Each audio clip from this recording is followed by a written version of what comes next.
እርግጥ ነው በደሙ በተደረገ ቤዛነት ያዳነን አምላካችን ኢየሱስ ክርስቶስ ነው። ድንግል ማርያም ግን ለኛ መዳን ምን ያህል አስፈላጊ ነበረች? እዚህ ላይ ነው የእመቤታችን በእኛ መዳን ውስጥ ድርሻ አላት የምንለው። መቼ እንደተጸነሰ ሰዎች ይረሱታል። እግዚአብሔር አምላክ ሰው የሆነው መቼ ነው?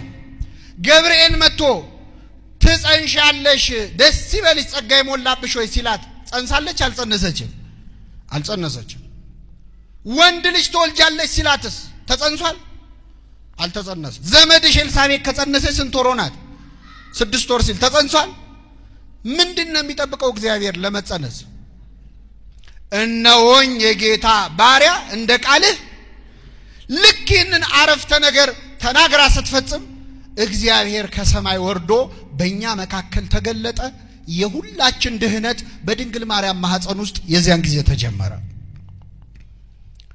ልብ አድርጉ ምእመናን፣ እመቤታችን እነሆኝ የጌታ ባሪያ እንደ ቃል ይሁንልኝ የሚለውን ቃል ሳትናገር ለአንድ ሰዓት ዝም ብትል ኖሮ የሁላችንም ድህነት ለአንድ ሰዓት ይዘገይ ነበር። የኛ መዳን የሚጀምረው ይሁንልኝ ብላ እሷ ስትቀበል ነው።